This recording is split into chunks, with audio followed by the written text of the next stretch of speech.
Vijay sir, you can start the session, please. Okay, sir. Okay. Okay. So, am I audible to everybody? Yes, sir. Okay. So, good morning and welcome all. Uh, First of all, I thank Rishi sir for giving me this opportunity for presenting this CDA rules.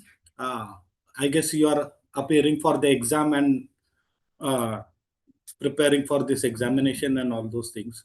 So what we will have is we will have an overview of the CDA rule from the examination point of view. Is it not? The limited time and all those things. Hmm. So let us start with the this some disclaimer. Yeah, and what we will do is our agenda for the presentation is for overview of the CDA rules. That's what we will do from the examination point of view, right? So, before starting, let us see the historical background of the CDA rules, right? When the CDA rules were started. So, these CDA rules were promulgated under the Jibna Act 1972, right? Under Section 16, the central government has the powers to frame the scheme for regulating the space scale and all those things. Uh, so accordingly, the CDA rules are framed this way. Now, uh, in 1975, the CDA rules were started, like 1972, the Jibna Act and 1970. At that time, the CDA rules were General Insurance Corporation CDA rules 1975. Now, with the opening of the insurance sector to the private companies and all those things, in 2003, there was a decision by the government of India to delink the GIC from the subsidiaries, no, National, Oriental, United, and our New India, and all those things. So, accordingly, the CDA rules were amended and modified, and the CDA rules 2003 came into effect, right? Uh, and now for its applicability, see, if you see the CDA rules, Rule 1 sub Rule 3, it is applicable to every person to any post appointed under the member companies of GIC uh, and GIPSA Public Sector General Insurance Company, including the agriculture insurance companies limited, right? So it is applicable up to the cadre of general manager. The moment you join in, the moment you hop on, join the company and allotted an SR number, the CDA rules are applicable to you. What we will do is we will see the latest provisions in the CDA rules. What are those and what those? Yeah, any questions, sir? You can unmute yourself and ask the question, or else what you can do is you can jot down your questions, and after the session is over, you can get back to me or Rishi sir, and we will try to this resolve your doubts and questions, sir. Now, see, what I will tell you is comparatively HR and CDA rules are easy to score other than this other LOBs, because the syllabus is limited, and you don't have to mug up everything. What we will do is we will clear some concepts of the CDA rules and all those things. So comparatively to other LOBs like miscellaneous insurance and other line of insurance, which are very, very vast in nature, comparatively there is a less this syllabus to and reading material to read on, and there is a chance of scoring more marks in this if you are opting for this, right? uh, what are the objectives of the CD rules? We will see what are the duties of the employees, what are the prohibitions for the employees, What are the effects of violations of the CDA rules? What are the rights of the employees? What are the procedures to be complied with? I guess we have only 1 hour session. So what we will do is we will see the minor penalty procedure rather than a major penalty procedure under Rule 25, which is a very, very exhaustive procedure. That's what we will do. Lastly, we will see what are the penalties to be imposed. See, all this we will see from the examination point of view. Ah, so our discussion on the CDO rules will be confined and restricted to the examination point of view. How can you, what questions can be asked and what tricky. So there are various scales available for scale 1, scale 2, scale 3, scale 4. The level of difficulty will go higher according to the scales. We will see the definitions clauses. What are the duties of the employees, some prohibitions for the employees.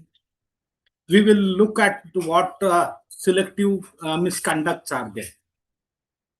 Very, very important from the examination point of view is the point of suspension and penalty. These are the favorite area where the where the moderators prepare the questions and all those things for the examination, suspension and penalty. So what we will do is we will give a little more emphasis on these areas, right?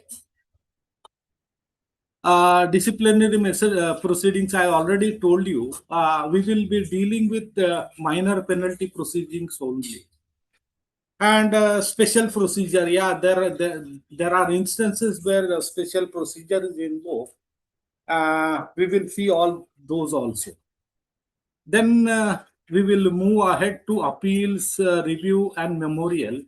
And finally, the miscellaneous provisions will be, we will see the miscellaneous provisions. This also is a very, very favorite topic of the moderator to frame questions on appeal, review, and memorials also.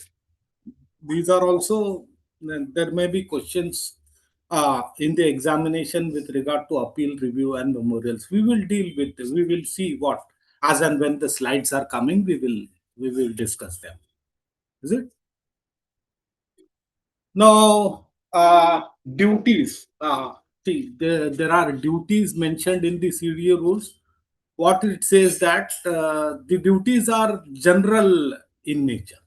The CDA rules are framed to specify the duties and responsibilities.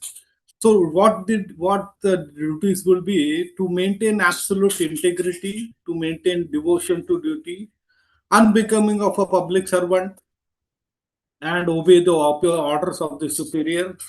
And it is also an additional duty on the superiors to ensure the integrity and devotion to duty of the employees posted working under their jurisdiction, authority, and control. So these are in general the duties, right? uh, there is a rule 5 and 8. See, this duty is often, uh, generally, the working hours will be 10 to quarter to 6, and on Fridays, this 6. But here, a specific mention has been made under Rule 5, duty to serve the company in such capacity and in such place as may be directed by the company. So Rule 5 is the scope of employment, right? It is mentioned as the scope of employment, which says that the whole time of an employee shall be at the disposal of the company, and he shall serve the company in such manner and such uh, place as may be directed. It is also a duty not to seek outside employment, not to take part-time work.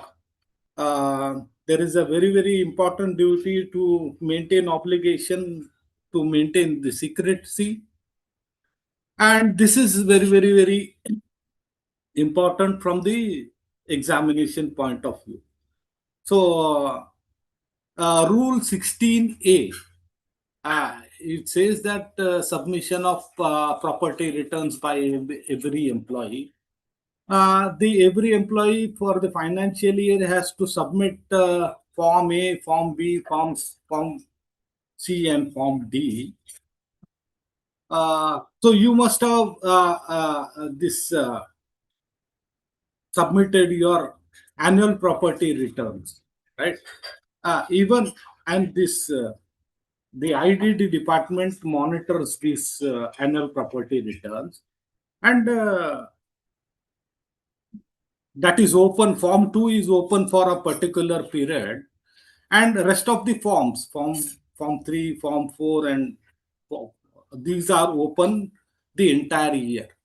So what is form 4? That is, if you are purchasing any assets and disposing of any assets, it is your duty to inform the company by accordingly filling up the form 4 and all this. Transactions of report the transactions of movable property.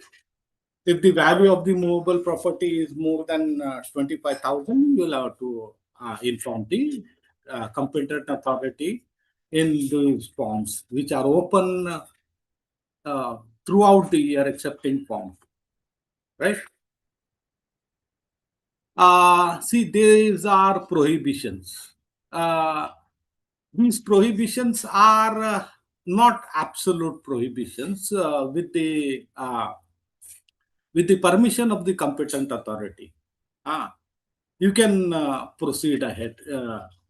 See, there are prohibitions where absolute prohibitions where supposing if in a MSCT matter or any other tribunal or court, you are representing the government or and the company, you should not criticize the policy or action of the company whilst giving the evidence. There is also prohibition from taking activity not to take part in elections, family member or members for movement activities subversive to the company, and finally, not to participate in demonstration or incitement to an offense or abatement or a strike. In other words, if you are participating in a strike, the management has a right to take action against you on the basis of no work and no pay. That's all. Some prohibitions, and these prohibitions are found in almost all model standing orders applicable, right? Not to participate in editing, managing newspaper publications or radio broadcast or contribute article. See, I told you these prohibitions are not absolute prohibitions, but with the permission of the competent authority. That is to whom you are reporting. Yeah, you can always contribute. In fact, a large number of employees of our company are writing good articles, Insurance Institute of India and other journals also. So what your duty is to, whenever you are contributing to the knowledge or triple I or anything, you just have to inform the competent authority, right? Now, this is also one rule 13 pertaining to gifts. Ah, if the value of the gift is exceeding 10,000, you have to report it to the competent authority. There may be, if the value of the gift is from personal friends, if you are getting a gift from your personal friends, and if the value of the gift is exceeding 7,000, accordingly you have to report it to the competent authority. You have to overall this not to accept a gift exceeding 5,000 rupees. Some absolute prohibitions are also there. Not to allow family member to act as an insurance agent or canvas insurance agency owned by any family member. not to engage in trade, business, or professions, or take part in registration, promotion, or management of a bank or a company or a society. See, this prohibition is not an absolute prohibition, because there are societies or banks like our own credit cooperative society, which is being managed by our own members, right? There is also Vima Kamgar Bank, uh, which is exclusively for the which is exclusively registered and promoted for the welfare of the employees only, right? Not to speculate in stock, shares, and other investment. In other words, it is not an absolute prohibition. But if you are uh, buying or selling stocks and within the permitted limit, you have to report it in the form 4 of the uh, annual property returns, right? Some restrictions are borrowing on lending, not to lend money or deposit as a principal, not to lend money at an interest. Friendly loans are allowed, no issue about that.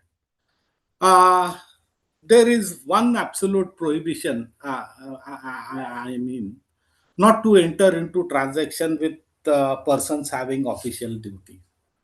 So this may be one point where vigilance angle is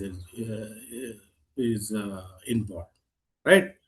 Not to acquire or dispose of immovable property without the knowledge of the competent authority.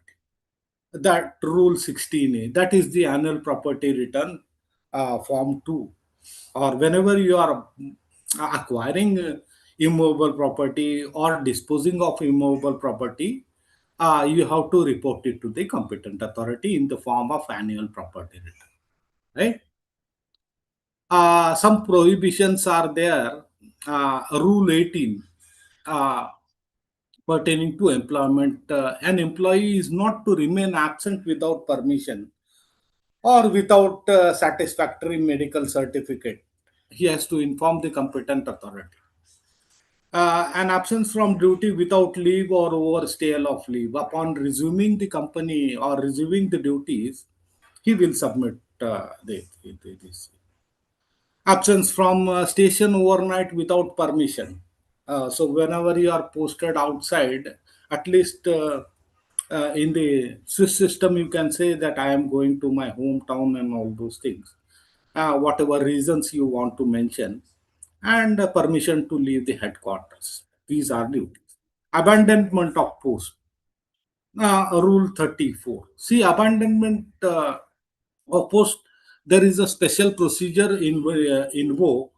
What abandonment of post means, that when an employee uh, continuously for a period of 90 days without informing the competent authority, uh, goes on for leave, he is deemed to have abandoned the post, and accordingly the special provisions mentioned, what we will deal with, they are accordingly invoked, right? So before going to misconduct, from the examination point of view, what I will tell you is, you can jot down some authorities which are very, very important in the definition clauses. All right. So these authorities are very, very important, because these authorities are running into the entire length and breadth of the CDA rules, right? So these authorities starts with, first, the authority is appropriate authority. Very, very important, because often there is a confusion while answering the questions in the examination, who authority does what, and who is the authority, and what authorities are mentioned. So the appropriate authority is the authority to place an employee under suspension. That is mentioned in Rule 22. right? Now, next comes the definition of competent authority. Now, who is the competent authority? Now, the competent authority is the authority to whom an employee reports, right? Then comes the definition of the disciplinary authority, right? So, who could be a disciplinary authority? The disciplinary authority is the authority to impose a penalty on an employee, whether it's a minor or a major penalty, right? That PPT got stuck, sir. I'm sorry. It's No, still unauthorized absence is coming, sir. yeah. But before that, see, I got it. But this point, I just wanted to. Okay, what I will do is I'll go back to the definition clause. Yeah. This definition clause I was explaining, ma'am. Okay, sir. Okay, sir. Ah, so the appellate authority will be the authority who deals with the appeal. Suppose an penalty is imposed upon an employee, he has to prefer with the appeal to the respective authority, right? And then there is a memorial authority also. So all these authorities are indicated in schedule to the CDA rules, right? So from the examination point of view, what I will say is you just go through this definition clause. Whatever authorities I have mentioned, it is whether it is the appropriate authority, whether it is the competent authority, disciplinary authority, uh, memorial authority, or the appellate authority, whatever the case may be, right? Okay. So, from examination point of view, that is very, very important because these definitions are running into uh, across the CDA rules. Now, we will see what are the misconducts identified, right? So, these, mind you, these misconducts are identified, whatever misconducts are there in the slides. These are not exhaustive misconducts, these are merely illustrative, right? If, in other words, if you are committing any misconduct which is not expressly mentioned in the CDA rules, even then the management has a right to take action against it, right? There may be instances as and when we come, we will see. So the identified misconducts, whatever they are, theft, fraud, and dishonesty in connection with the business of the company, these misconducts are happening all the time, right? Lot of cases. Bribes, illegal gratification, or providing undue favor to anybody at the cost of the company. Possession of pecuniary resources or property disproportionate to the known source of income. I have told you this annual property return that is linked with the this misconduct. Furnishing false information. What false information will be there, right?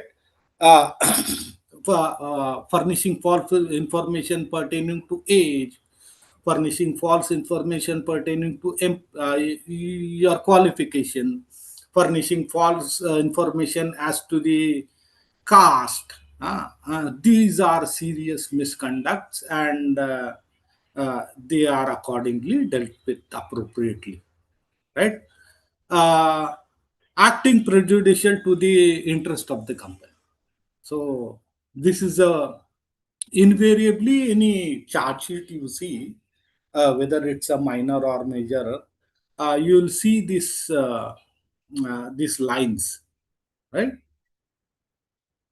Willful insubordination or disobedience with any lawful and reasonable order of his superior. Yeah, this is also a misconduct. Uh, Absence without leave or overstaying sanctioned leave for more than four consecutive days without an explanation, right?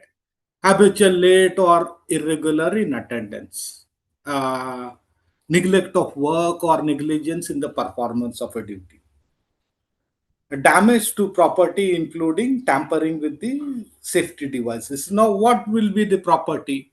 Property will include furniture and all those things, but not only that, it includes the IT infrastructures also. In other words, anybody tampering with the IT infrastructures of the company, that may be categorized as a misconduct, right?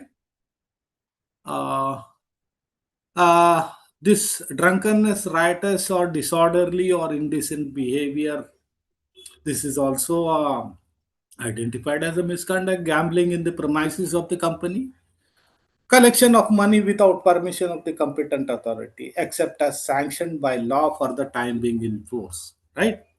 See, there are certain occasions where their money is collected and some practices are being followed. That is okay. Those are the prevailing practices.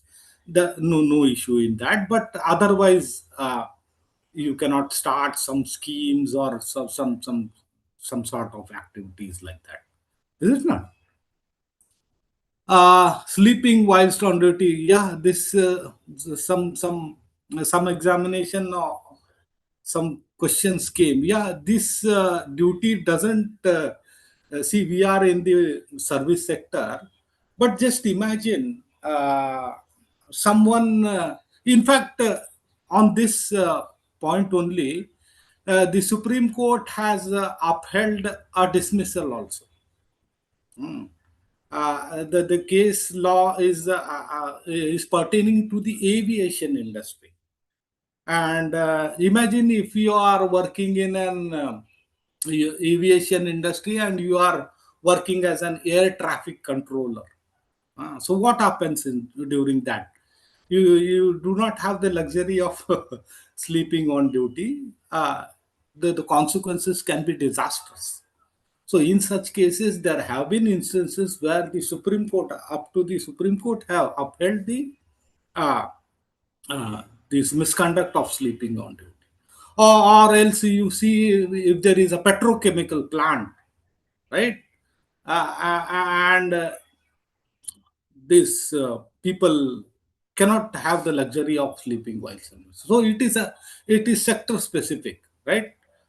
So these are even then these are the model orders, and the misconducts have been specified. Now, commission of any act which amounts to criminal offense or involving a moral turpitude, right? Absence from appointed place of work, smoking in the premises. Yeah, this is important from the vigilance point of view. So there may be a questions asked: what is vigilance angle for senior cadres and all those people? So, and this misconduct may be identified as an answer: purchasing or selling properties or machinery from or to the company without express permission in writing in the competent authorities. So this is answer number two to the question: what is a vigilance angle, right? Commission of acts subversive of discipline and good behavior. Abatement, attempt at abatement amounts to a misconduct. So what will be an abatement? So for example, if a question is asked, what is abatement to strike?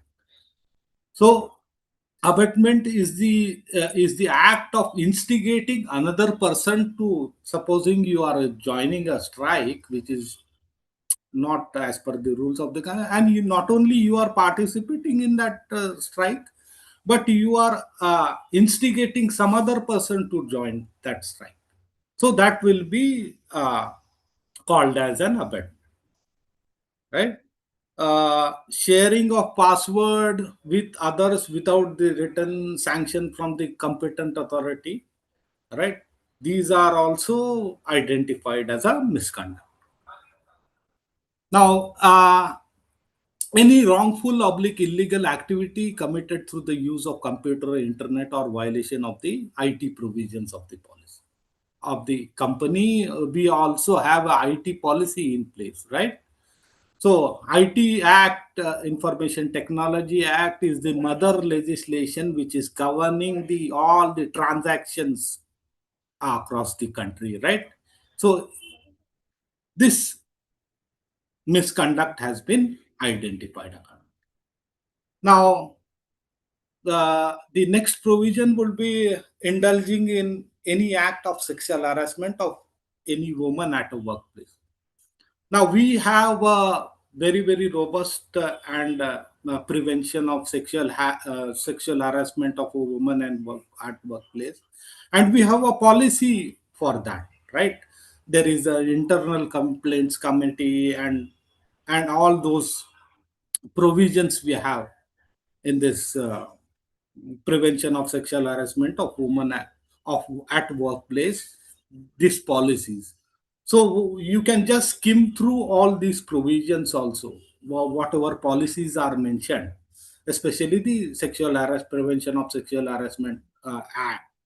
And there may be instance where the moderator or the question who are framing the question, they may also frame a question from this policy also, because these policies are uniform across all the poor public sector general insurance companies, and question may come from that also, right?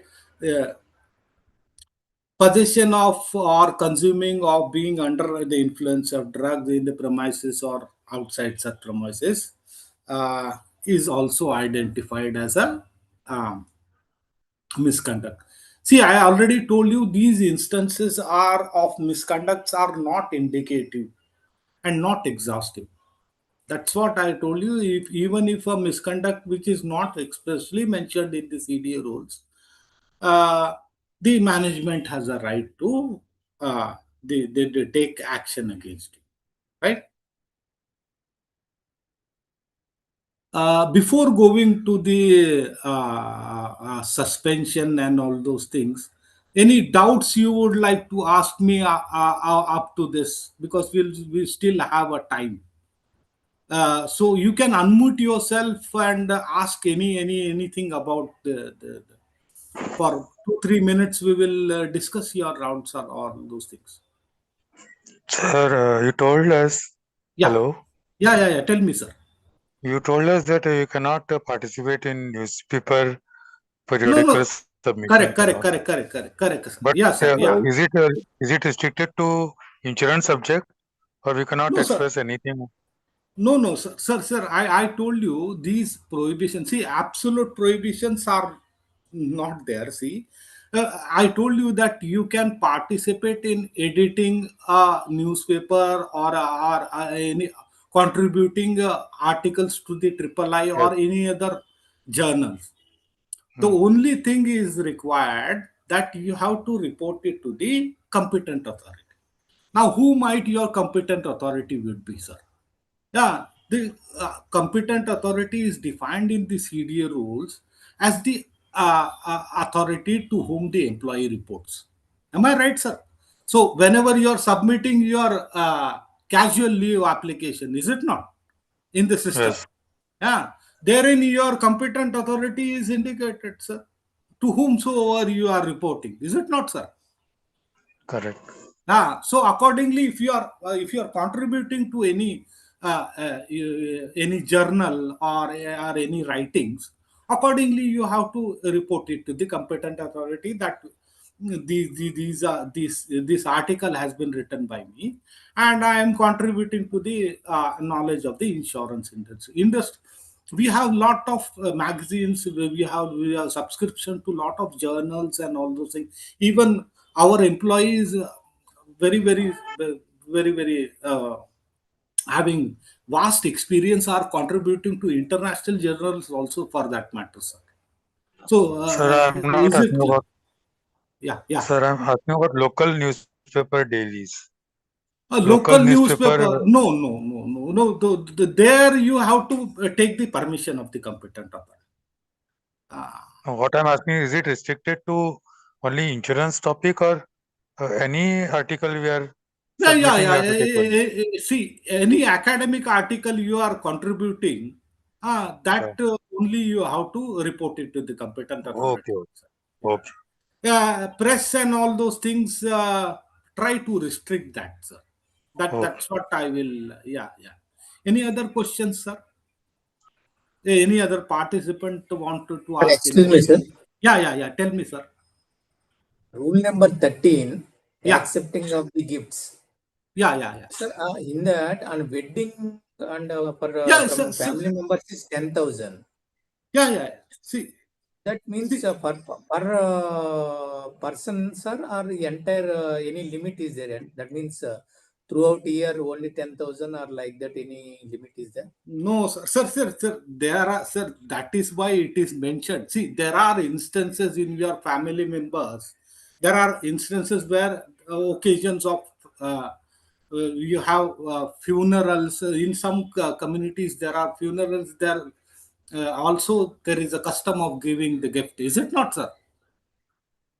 Or some parties, some birthdays, or other things. There you can take accept this gift. So what we will do is we will what for the time being, what we will do is we will confine and restrict our discussion on this wedding parts and all those things from the examination point of view. Generally, what is applicable, see, these CDA rules are applicable to all four public sector general insurance companies, and the questions may come. Correct. So for the time being, in order to appear for the examination, whatever given in the CDA rules, we will confine and restrict to that for scoring marks. That's what I'm telling you. Is it not, sir? Hello? Yeah, okay, Are sir. you? Okay. So what generally speaking and examination, this is a examination period, I think, and your focus is on how to score maximum mark. Is it not, sir? Right? So we stick to the mentioned gifts part and all those things. Whatever amount is given, we will stick to those parts. Right, sir? Hello, good afternoon, sir. Yeah. Tell me, ma'am. Sir, all these limits that you have mentioned, 10,000, 7,000, and all these Correct. are the recent limits? I'm afraid there is no revision of the CDA rules since 2014, ma'am. So Sir, for the examination purpose, you will have to restrict this 10,000, 7,000, and 5,000 limit, ma'am. okay. Thank you so much. Yeah. Any other questions, ma'am? No, sir, thank you. No. Any other participants want to, before we go into Sir, the, all, yeah, sir, yeah. subject to getting proof, no, sir. If Sir, there is no proof, no, then no. anybody will transact. I'm not getting it. Could you please repeat your question? Can you say that again, sir? All these restrictions which are put, Yeah. they have to be proved. They have to be proved, right? Without Correct. proving, we cannot Correct. say that it is. Correct, sir. Correct. Yeah. So, what was your questions then, sir? So, without proof, we cannot say that he has Correct, sir. committed some act. Correct, sir. Sir, if there is any allegation or see we will the competent authority, we will evaluate that now, whether there is enough proof to proceed ahead or dispose of the matter. That is the call of the competent authority. No, sir. But what you are saying is right, sir. Yeah, we have to have enough proof, and then only we will be able to proceed, sir. Yeah. Any other participant?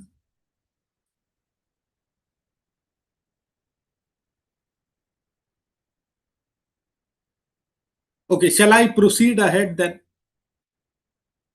for the suspension part?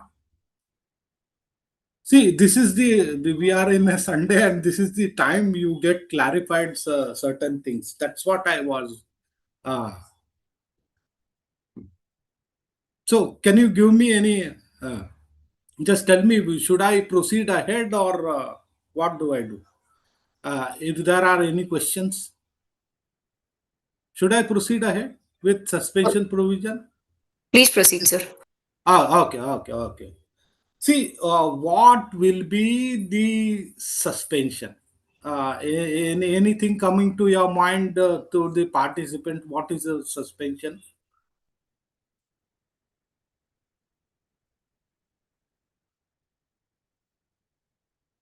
What do you mean by a suspension?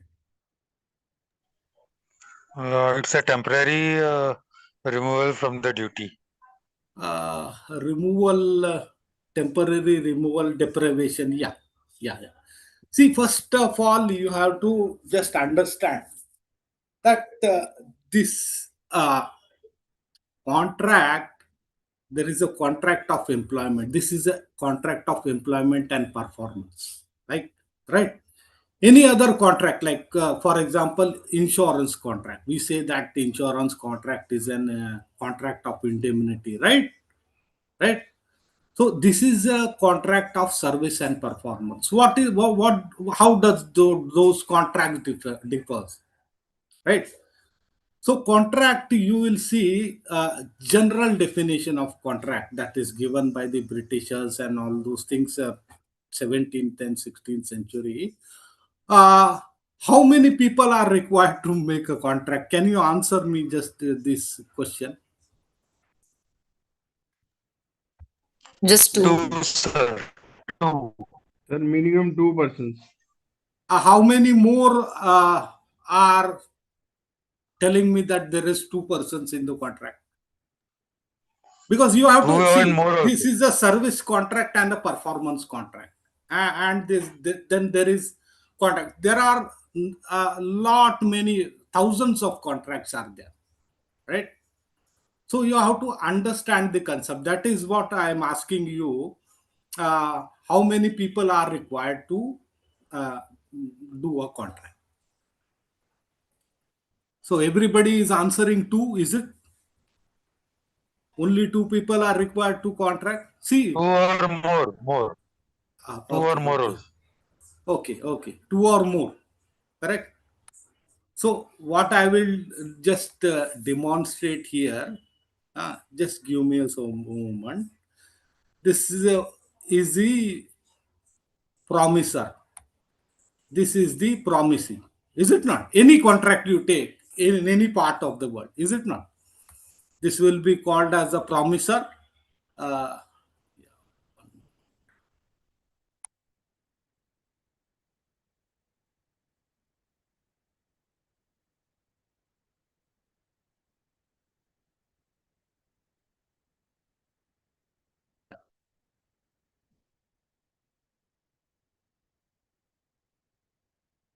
Correct.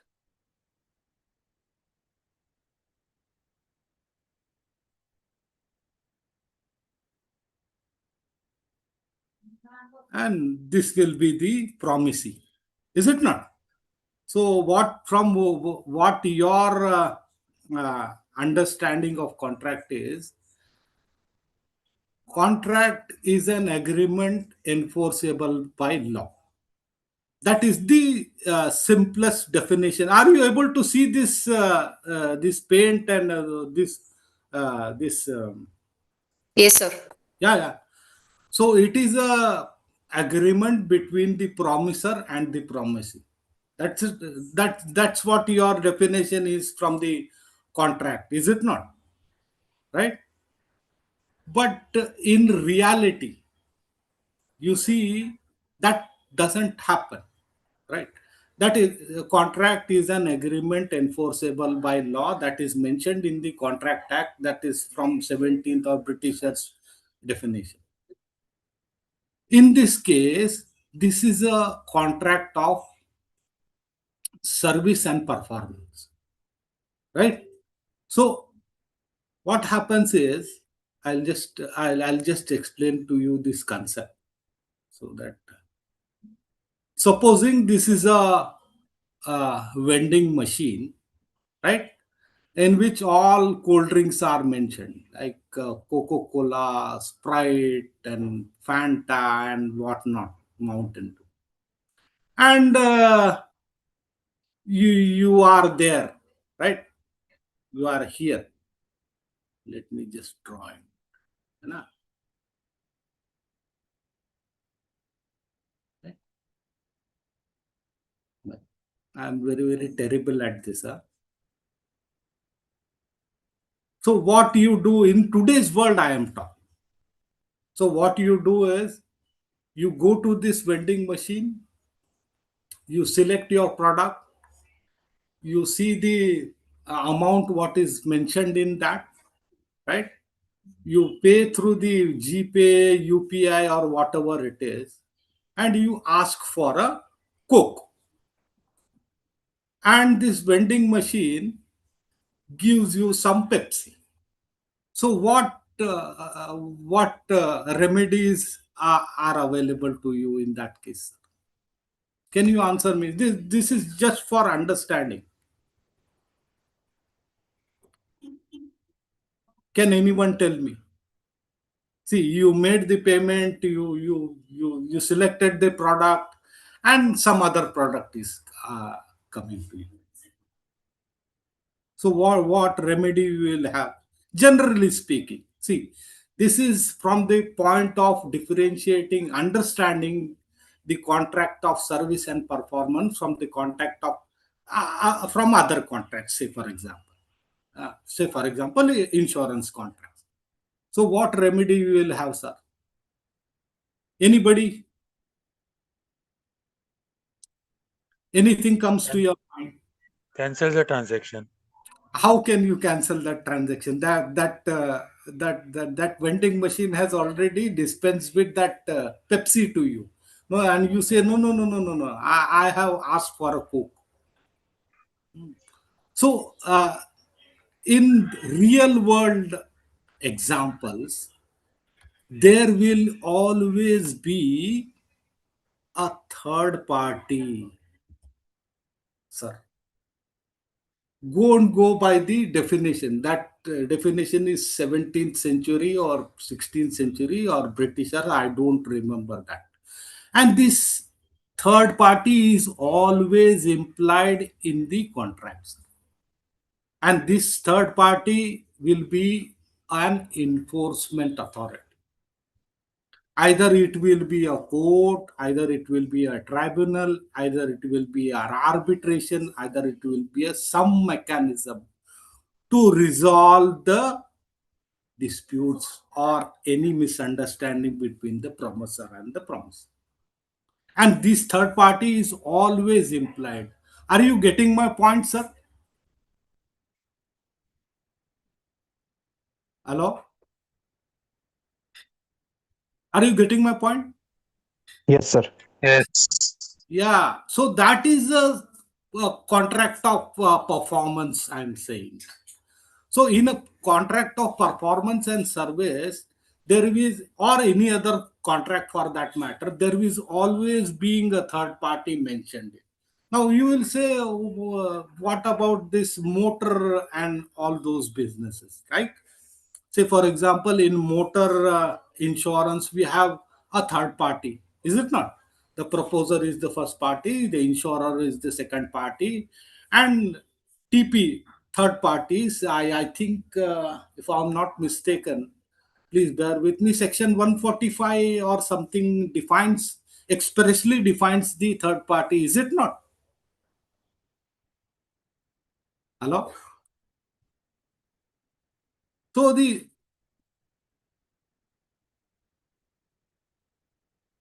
just bear with me.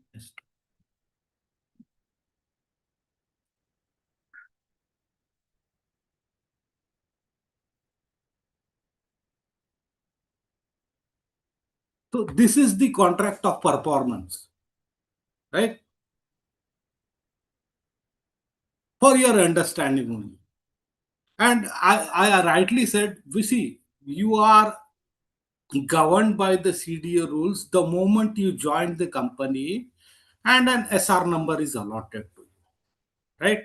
And that is a contract of performance and service. So you agree to serve the company in accordance with its rules, regulations, and whatnot, right? In other words, if you are not following any of the terms or conditions or any rules or bylaws in the company, there is a authority which monitors that. So are you getting my point? So suspension, now we will come to the suspension part.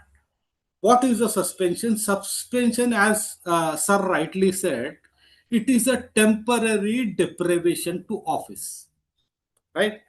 See, contract of employment is there, contract of service and performance is there, but this contract is not wholly terminated. It is terminated, it is a cessation of a contract, temporary cessation of a contract of employment between the employer and the employee. The moment the suspension is reviewed, the contract is restored, right?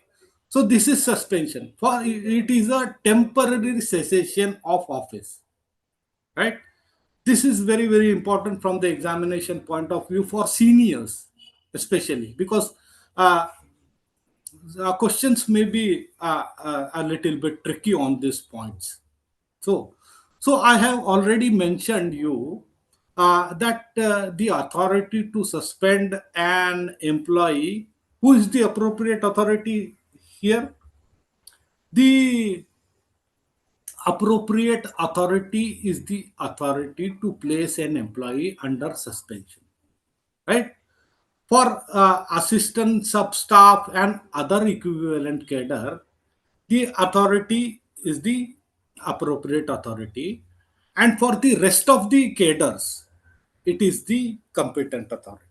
And that is also mentioned in the CDA rules, who are the competent authority. Now let's move to the grounds of suspensions. Since this is a favorite topic of the examiners and all those people, we will be spending some time on this. What are the grounds available to an appropriate authority in the assistant or whatever cadre it is, and what are the competent authority? What are the grounds? Disciplinary proceedings.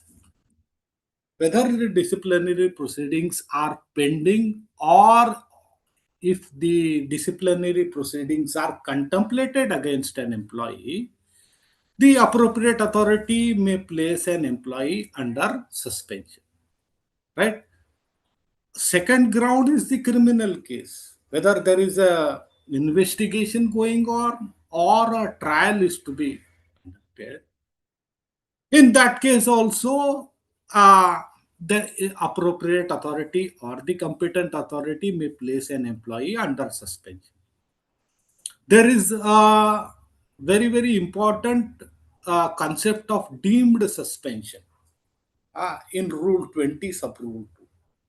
If an employee is detained in custody for a period exceeding 48 hours, he is deemed to have been suspended without an express order of the competent or the appropriate authority, right?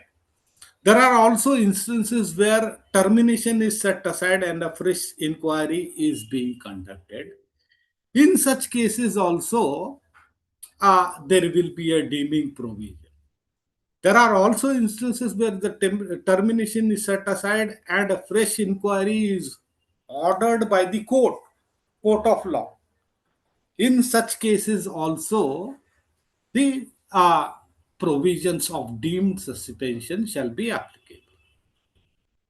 For the period of detention in the custody, there will not be payment of any subsistence allowance, which we will discuss in the next line, right?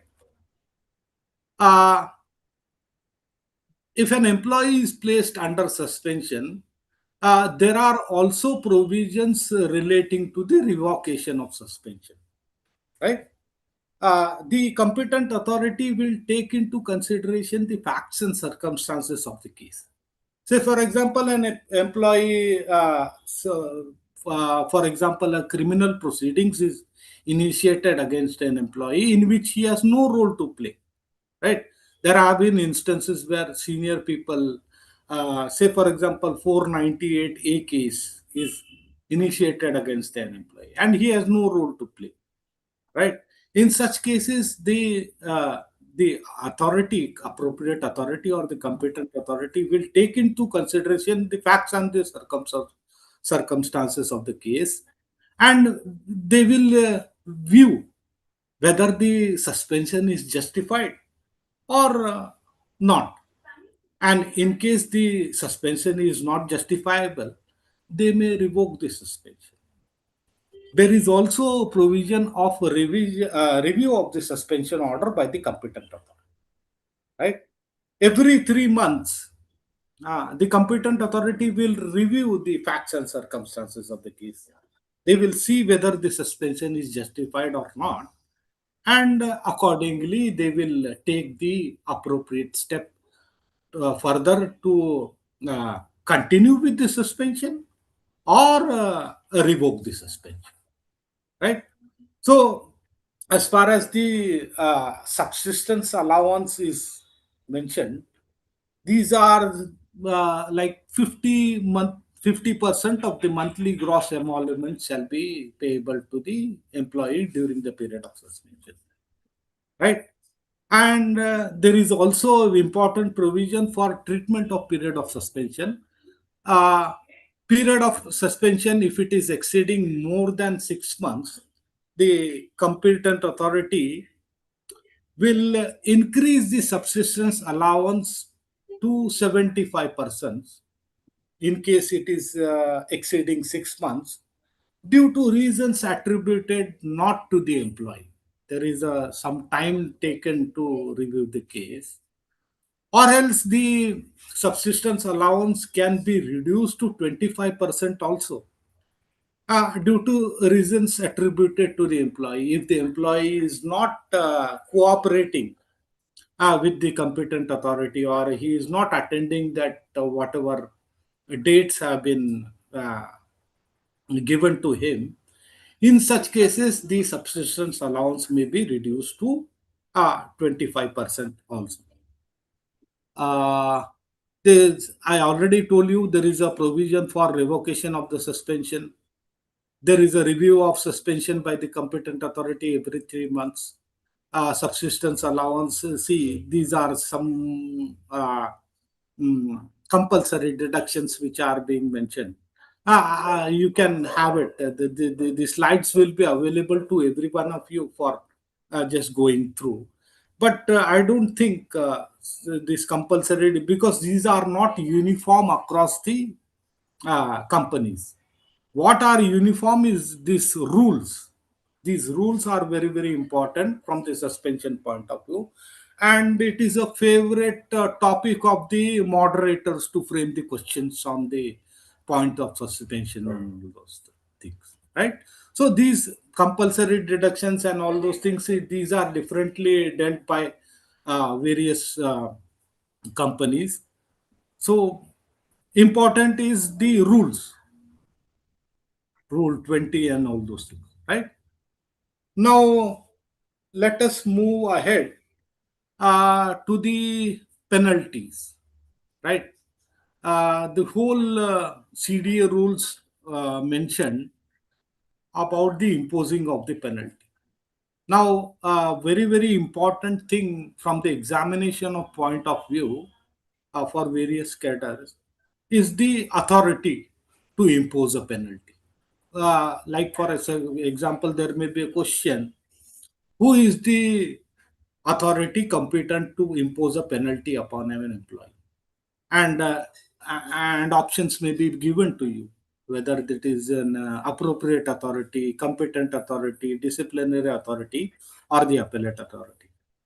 Now, as I have already mentioned to you, the disciplinary authority is the authority to impose a penalty upon an employee, whether it's a minor penalty or it's a major penalty.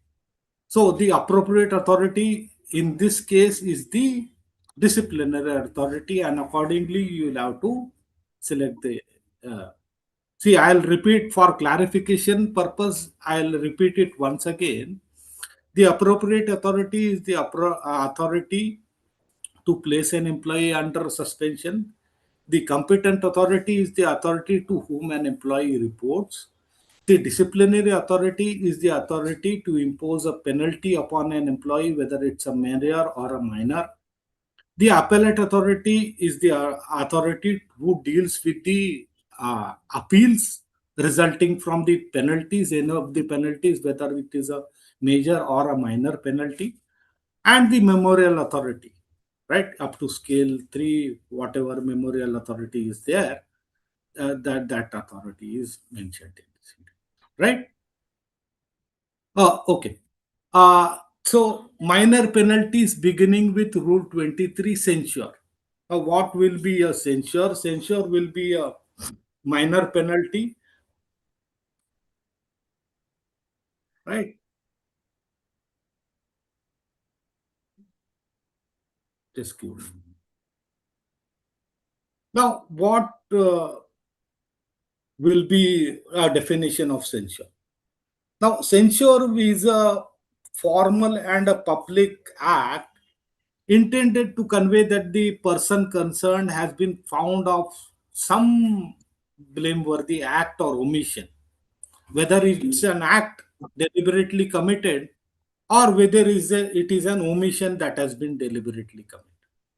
See, the difference between major penalties and minor penalties is that, from the examination point of view, is the rigor effect.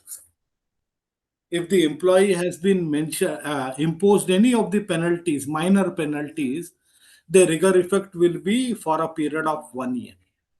And whereas a major penalty is imposed, the rigor effect for that will be 2 years. So, what is the importance of this rigor effect? Right? For this rigor effect, the employee shall not be able to appear for this the rigor effect during the currency of the minor penalty or a major penalty. He will not be selected, right? So that is the rigor effect for the minor penalty. And now, withholding of increment for a specified period, that is a minor penalty. And just to differentiate between a major penalty, I'll show you. Wherever the word permanently is mentioned, no. In this instance, if you see point E, withholding of increment permanently. Permanently means it's a major penalty. And here it is a specified period, then it's a minor penalty. Recovery from pay, right? That is also a minor penalty. A reduction to a lower stage in time scale for a period not exceeding 3 years, right?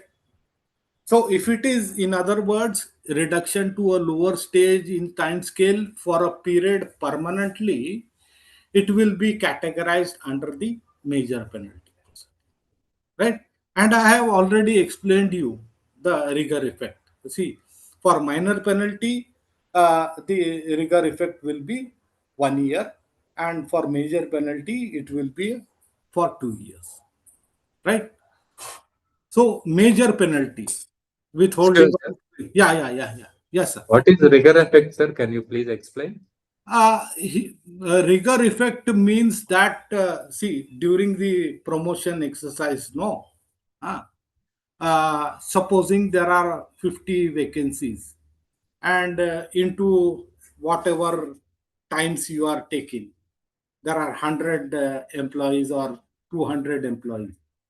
Though they will sort out this list, and during the period of currency, those employees who have been imposed a minor penalty or a major penalty, they will not be considered in the zone of consideration. Are you getting me, sir? Yes, sir. Thank you, sir. Got it. Yeah. So whatever number of vacancies, you know everything, sir, right?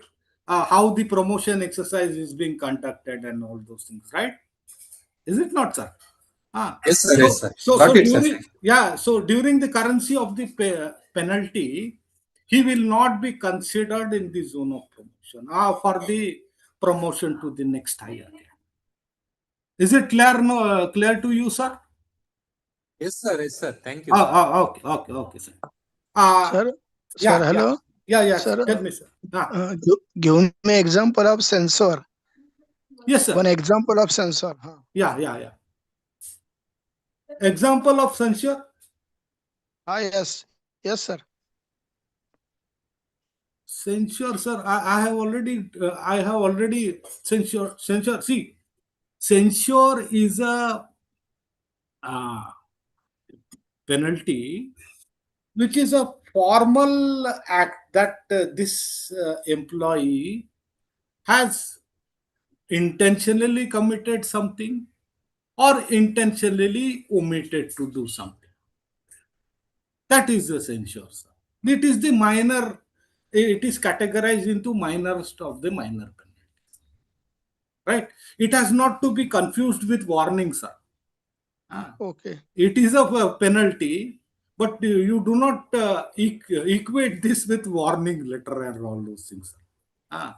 Even in minor penalty proceedings and major penalty proceedings, there is a procedure that has to be followed, sir. If time permits, we will see what procedure is followed in the minor penalty proceedings. A statement of imputation is given to the employee. A certain time period is allotted in that time in that statement of imputation to report uh, uh, uh, to record his representation, and after receiving the representation of the employee, a decision is taken by the disciplinary authority, right? Whether to impose a minor penalty, A to D, or exonerate him. Are you getting me, sir? Yes, sir. Yes. Excuse me, sir. Is there Yeah. any rigor effect of the censure? Yeah. See, it is categorized under the minor penalty. Okay. Yeah. Okay. See, censure is not to be equated with warning or exoneration. Okay. I got it. Are you getting me? Yes, sir. Yeah. I got it. See, I can get complicated. See, even in some cases where there is no this thing, and departmental inquiry is going on, and then there is a sealed cover provision is also there. But what I feel and what I advise you is to confine and restrict your understanding of the CDA rules from the examination point of view, ma'am. Right? So we will focus on the other things are also there. I can explain it to you, but we will try to focus on examination point of view. You may be having less time to prepare for this examination on all those things, no? Right? So we will try to focus on examination point of what questions may be asked from this CDA rules and laws, right? Reduction to a lower stage, post or time scale, or a stage. This is categorized into major penalty. See, the major penalty is a very, very exhaustive procedure. Rule 25 of the CDA rules mentioned a very, very exhaustive. In fact, it is the longest rule in the CDA rules. Appointment of IOPO and all those all those procedures that has to be followed.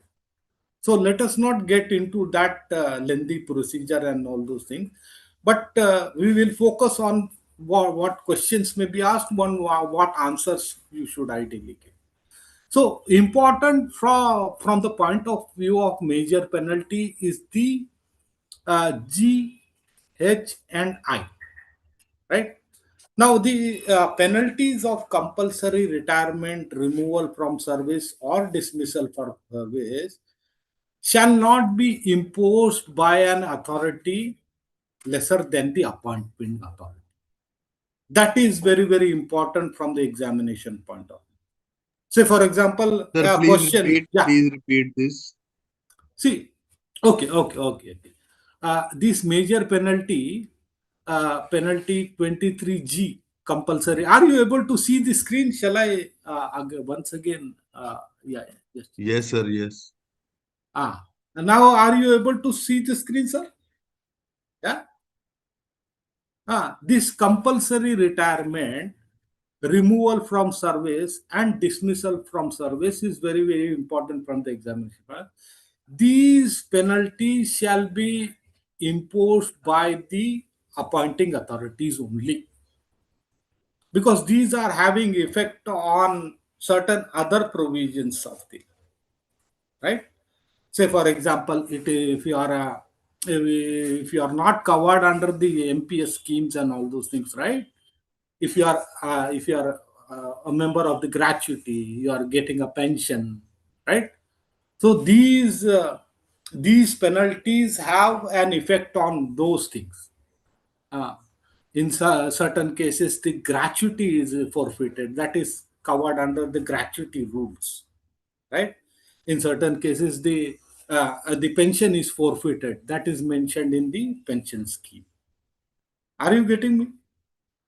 Right? So these G, H, and I, these penalties are only to be imposed by the appointing authority. Rigor effect of major penalty, I already told you, it is a period of 2 years. Right? Certain penalty, certain explanation is given to these penalties.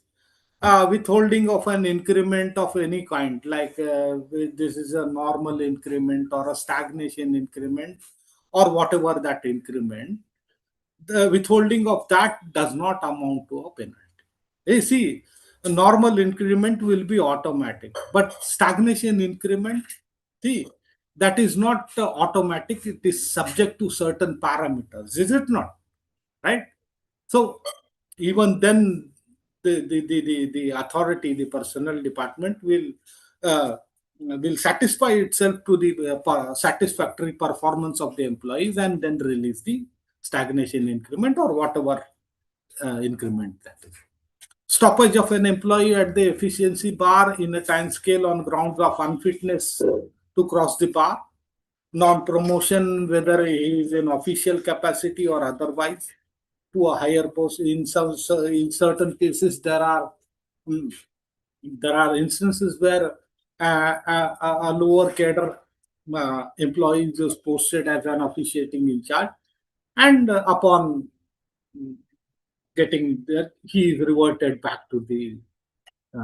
So reverting back to his original cadre is not a penalty. Uh, in termination of an employee on probation, right? Uh, so during the probation period also, uh, the employment contract applicable, that there is a clause mentioned that during the period of this probation, uh, if uh, if you are if you are not performing the services, your services are liable to be terminated without giving you an opportunity of being heard. So during that period of prohibition, probation, these penalties can be, right. Now this is very, very important from the examination point of view, sir. Uh, this is the schedule of authority. And it is indicated what are the categories of the employees or officers, who is the appointing authority. I told you, no, from the examination point of view, major penalties, right? 23G, 23H, and 23I. See, these are the appointing authorities, and the appointing authorities can only impose the penalty indicated in 23GHI. See, disciplinary authority. I told you, The disciplinary authority is the authority to impose a penal proceedings, whether major or minor penalty. And these are the appellate authority, right? Against whom an employee has been imposed a penalty, he can refer it to the appeal. What are the provisions of the appeal, that we will see. And the memorial authority, right? So up to the cadre of scale 3 officer, it is the CMD. For officers in scale 4 and scale 5, that is the board subcommittee HR. Now, what is the board subcommittee HR? Right? For your understanding, the board subcommittee HR is a committee of the board.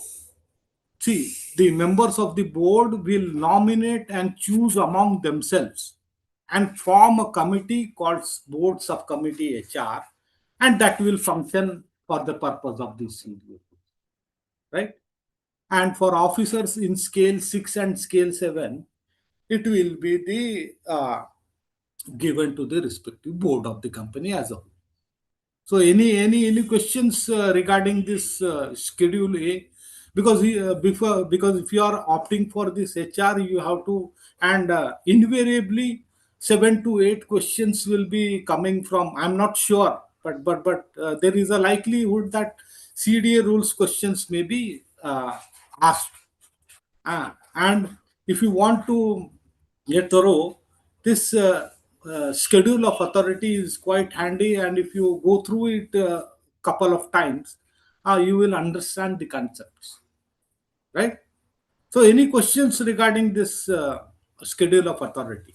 Sir, please explain again board of subcommittee. Yeah. Board subcommittee HR. See, what board subcommittee HR is. There is our board of the company. There are members of the board. Is it not? Right? Say there are. Say for example, there are 5 board members. What these 5 board members will do? They will choose amongst themselves 3 members. Right? They will choose among themselves to be represented as board subcommittee HR. Now these 3 members will act as a board subcommittee HR. Hope you are clarified on this matter, sir. Yes, sir. Thank you. Yeah. Anyway. Now, disciplinary proceedings. See, I already explained you to just a gist. What is the procedure to be followed in the case of minor penalties, right? The employee shall be informed in writing of the imputation of misconduct against him. That is statement of misconduct. An opportunity will be given to him to submit the written statement of defense, whatever period, 15 days also, and the record of the proceedings shall be the statement of imputation of misconduct delivered to the employee and the written statement. And upon the receiving of the examination of a reply by the disciplinary authority, the disciplinary authority will consider together with reasons whether to impose a penalty, minor penalty A to E, or go for an exoneration, right? So depending upon the representation or the defense submitted by the employee, the disciplinary authority will evaluate and come to a conclusion whether he is to be exonerated in this case or imposed a minor penalty, right?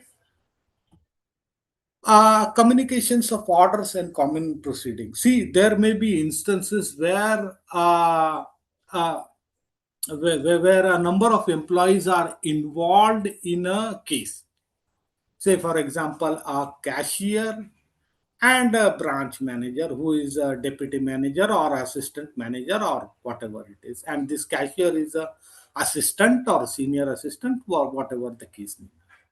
So in such cases, there is a provision for common proceedings. There may be instances where the misconducts have been identified and both these are to be charged, tried with. In such cases, the common proceedings shall proceed. And the highest authority applicable to the senior most person. In this case, I told you, if it is a branch office, the cashier and the assistant manager, the highest authority applicable to the assistant manager will act as a common disciplinary authority to both these employees. That provides for the common proceeding, right? I told you there is a special procedure, right? That has to be invoked in certain cases, right? In certain cases, the special provisions are invoked, right? If an employee is convicted on a criminal charge in a judicial trial or any other authority, the DA may order the appropriate final penalty without holding any inquiry. So, for example, in lot of cases, the court authorities find the person guilty beyond reasonable doubt, right?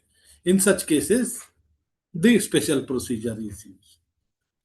There are also instances where I told you where an employee is abandoning his post by not attending the office or informing the competent authority for a period of more than 90 days. In such cases, also the special procedure is invoked. And during the special procedure is that we do not use this minor penalty or major penalty uh, trial procedure. This is a special procedure that is available to the disciplinary authority, right? In certain cases where, say for example, or for instance of fraud that is going on, and it will take a long time to the uh, disciplinary authority to arrive at it. Then in such cases also a special procedure is invoked, right? And that fraud, we have a very strict policy against this fraud. We have a very anti-fraud this thing uh, uh, what do you say, allowance towards these frauds, and in the interest of the company, right? Uh, so in such cases, the special procedure is also in. Now let us move ahead with the what are the remedies available to an employee if he is imposed a minor penalty or a major penalty. What are these remedies available to him? So every employee has got a right to file an appeal to the appellate authority. See, the disciplinary authority has imposed the penalty, whether it's a major penalty or it's a minor penalty, and the employee is not satisfied, he has the right of appeal to the appellate authority. These appellate authorities are also indicated in the uh, schedule of authority. So that is why, from the examination point of view, this is very important. This chart or this schedule is very important, right? The period of limitation, yeah, that is 3 months from the receipt of order of the disciplinary authority.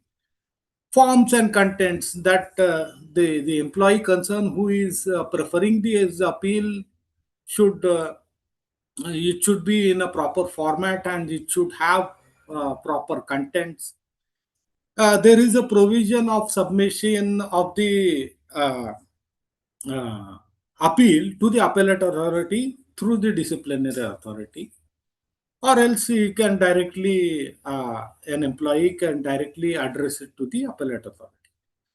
There are also certain provisions. There are instances where the appellate authority will withhold the appeals. Say, for example, if it is not in the proper format, and the contents are not right, there is a provision of withholding the this appeals and transmissions of appeals also. Now, what procedures this appellate authority will follow uh, when dealing with an appeal? Now, in every case, whether it's a minor penalty or it's a major penalty, the appellate authority shall take into consideration what what the disciplinary authority has imposed the penalty, whether the during the proceedings the procedure was complied with or not, or whether it if it is not complied with, whether it has resulted in failure of justice, whether the findings of the disciplinary authority while disposing of uh, whether the findings are justified or not. He will see, the appellate authority will consider whether the findings arrived at by the disciplinary authority are justified or not. And if it is not justified, he will accordingly uh, uh, he can pass an order himself or revoke or remit it back to the disciplinary authority for further consideration. That is also one provision is mentioned. And finally, the appellate authority will consider whether the penalties given the facts and circumstances of the case is excessive or adequate or inadequate, and accordingly he will pass the appeal orders. See, this is the powers of the appellate authority. The power of the appellate authority includes setting aside the disciplinary authority orders, depending upon the facts and the circumstances of the case. He can also reduce the penalty or enhance a penalty also. The appellate authority has also the powers to enhance the penalty, provided the concerned employee has been given a chance to represent himself. Without giving an opportunity to an employee, the penalty cannot be enhanced. And there is also a power to the appellate authority to remit the case back to the disciplinary authority with the directions. Say, for example, in any major penalty proceedings, an important witness was not examined, and the appellate authority considers that witness a very, very important person. So, in such cases, the appellate authority can redirect, can remit back to the case to the disciplinary authority to tell him that you examine this witness and then again come back to me and then I'll take a call. Right? This enhancement of penalty, I already told you, this enhancement of penalty by an appellate authority cannot be done unless there is an opportunity given to the charge sheeted employee. Now, appeal has to be disposed of this within this period. Now, appellate authority can pass this order, set aside or reduce the penalty or remit the case back to the disciplinary authority. I think this slide is repeated, but nevertheless, enhancement of penalty is only to be made when an opportunity for the employees is to be given. An appeal has to be disposed of within a period of 6 months. See, there may be instances where the appeal is not being disposed of within a period of 6 months. In such cases, the appellate authority may, in writing, record the reasons why it is taking such time to dispose of the case within a period of 6 months, and accordingly he can take his own. Right? Now, Rule 39, very, very important also. Now the review is given, the power of review is given to three authorities. The power of authority is given to the company. The power of review is also given to the appellate authority or the CMD. Right?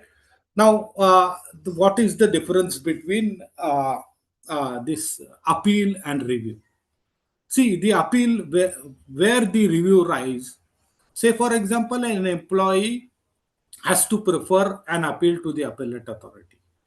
In certain cases, he has not preferred it to the appellate authority, and the time limit that was given to him has passed. In such cases, the employee can also prefer a review.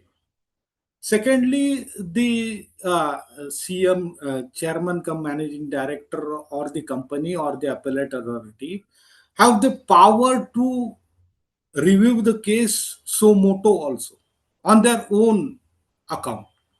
So this is the power given to the in the CDA rules to these authorities. Now, what the reviewing authorities can do, they can confirm, modify, or set aside any order either passed by the disciplinary authority or the appellate authority. They can confirm, reduce, enhance, or set aside the penalty imposed by the order, and they can remit back the case to the authority. In this case, whether it's an appellate authority or the disciplinary authority, to make such further inquiries as the reviewing authority may deem fit and proper in the facts and circumstances. The reviewing authority can also pass such orders as it may deem fit. The appellate authority have also powers to similar powers to be dealt within 6 months. Now, CMD, chairman of the company, has also powers to review a case, and if there is a case pending and going on too far, it has the power to transfer a case from one disciplinary authority to the other disciplinary authority as he deems fit and proper. So that's the power of review, right? And finally, I told you there is an employee whose appeal has been rejected, whose review has been rejected, has got a final authority to prefer the memorial, right? I already told you in the schedule of authority up to the scale 3, up to the cadre of scale 3, the memorial authority is the chairman cum managing director. So an employee whose appeal has been rejected has a right to prefer the memorial to the memorial authority as per the schedule of authority within a period of 6 months from the date of order of the appellate authority. This is already told you, memorial authority up to scale 3 is CMD. The memorial authority for scale 4 and scale 5 is board subcommittee HR. I have already explained it to you what is the board subcommittee HR. And the memorial authority for officers in scale 6 and scale 7 is the board of the company. Right? There are certain miscellaneous provisions with regard to your office duties, canvassing non-official or outside influence in the matters pertaining to your employment. You shall not ideally use that some outside official influence, political or outside influence to bear upon any superior authority to his interest. And the petitions like the appeal or the memorial or the review, it is to be addressed to the appropriate authorities only. There may be certain instances where the appeal or memorial uh, uh, is addressed to an outside authorities. That is not considered as a right way of doing. Now, the rules, the interpretation of the CDA rules of the company, the interpretation shall be referred to the board. and its decision on the interpretations of the CDO rules shall be final. The board has also the power to amend the rules, right? So it may amend, modify, add, or do anything in order to make the rules in line with the current practice. Now, the chairman cum managing director has has the power to give administrative instructions or such directions to carry out the provisions of the CDA. And with that, I think I have taken more time because of those all those things. So, if you are having any questions or like anything doubts, now is the chance, Sir. or shall we? Yeah. Yes, sir. Sir, Yeah. sir, employee has to appoint his own advocate to fight for these cases. Which cases are you referring to, sir? Suppose he is punished, any of this. No, He is under disciplinary. punishment. See, sir. Again, I will highlight this important fact that we are studying this CDA rules from the examination point of view. What you are asking is for this during the departmental inquiry. Yes, there is a provision of appointing a defense assistant. Okay. And in the court of law, you can always, I think you cannot practice it without having a license. Okay. So, does that make sense to you, sir? Any other questions? Sir, please once again Yeah. clarify the appropriate authority and the competent authority. Okay. Further, see, that is very, very important from the examination point of view. See, the appropriate authority is the authority empowered to place an employee under suspension. The competent authority is the authority to whom the employee reports. For example, ma'am, you are submitting your casual leave application in the system, is it not? Yes. So your competent authority is indicated, right? The disciplinary authority is the authority to impose penalty, whether it's a major penalty or a minor penalty, right? The appellate authority is the authority to deal with the appeals mentioned, right? Whether it's a major penalty penalty imposed or a minor penalty imposed. So the appellate authority will deal with the appeals arising from the penalties, and the memorial authority will deal with the appeals or the review orders. Does that make sense to you, ma'am? Okay, sir. Thank you. Any other questions you would like to? Hopefully, I have taken more time, but the important is that you should be clear in your concepts during the examination. That's what I. Sir, who will serve the disciplinary proceedings? Is the disciplinary authority or the competent authority? Come again. Can you repeat your questions, ma'am? Sir, once the proceedings are completed, disciplinary proceedings are completed. Yeah. Who would serve the proceedings, whether it is the disciplinary authority or the competent authority to the employee? Serving of proceedings means what? What do you mean to say? Serving. See. I'll tell you. If a misconduct is identified, say any of the misconduct mentioned in the CDA rules, right? The competent authority will take a decision depending upon the gravity of the misconduct. Whether this misconduct is grave enough to go for a major penalty proceedings, or whether the misconduct identified is grave enough to go for a minor penalty. Yes, sir. That is not what I'm asking. This is the competent authority is already advised whether it has to go for a major or a minor. That is initiating the proceedings. Correct.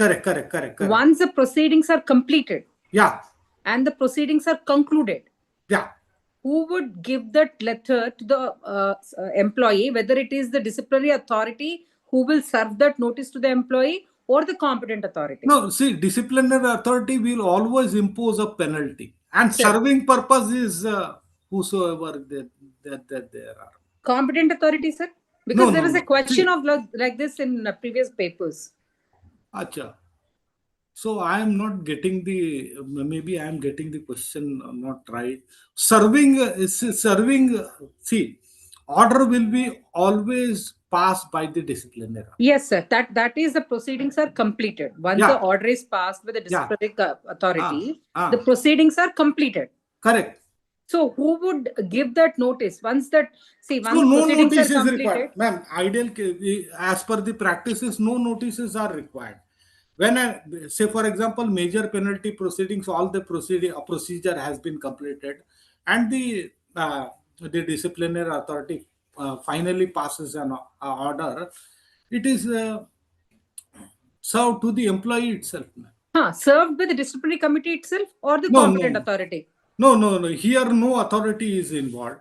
Once a disciplinary authority is passing the order, that's final ending of the proceedings. Sir, somewhere basically the question was a little tricky kind of a thing. Yeah. Where they have asked whether the competent see, all authority... sorts of questions will come, ma'am. That is why I took so long. My apologies for that. So, in order to clarify your concepts, once you are getting clarified of your concepts, now you will be able to answer all those questions depending upon Sir, excuse me. I think what ma'am is asking is who's implementing it. That the order has been passed, but who will implement the order? See, once an order is passed, it is served to the employee, right? And after serving that order, whether it's say for example a major penalty of reduction of one increment, so that HR will do, it will forward advice to the concerned account departments, and that penalty will be implemented. Does that make sense? That is the implementation part of the right. So before penalty, his salary basic was this, and after penalty, the salary basic was this. That is the implementation part. Sir, role of appointing authority in this authorities you mentioned. No? Yeah. Appointing authority. Yeah. So, appointing authorities. See, these are the appointing authority for say, for example, an assistant recruitment is going on. The appointing authority is mentioned there, sir. And an officer in the scale too, right? So what I want, so from the examination point of view, what I wanted to tell you that this penalty 23G, H and I cannot be passed by an authority lower to an appointing authority. That's all you have to remember. Okay, sir. Thank you. Yeah. Okay. So can we expect any numericals from penalty portion? No, ma'am. No. Rather, you expect numericals from the pension part, the gratuity part. No, right? So, for example, you raised a very, very good question. What is the pension? What is the gratuity rule? So, along with the CDA rule, I recommend you to read the pension rules also, the gratuity rules also. Particularly the forfeiture of gratuity, the provisions relating to pensions also. That's a very good question, ma'am. Any other question? Thank you, sir. Okay. Sir, this rigor effect you mentioned, no? Yeah. That is for minor penalty 1 year and major penalty 2 years. Sir. Correct, sir. So whether it is one promotion exercise, 2 promotion exercise, or 1 year, 2 years, sir? Sir, that will depend. No, sir.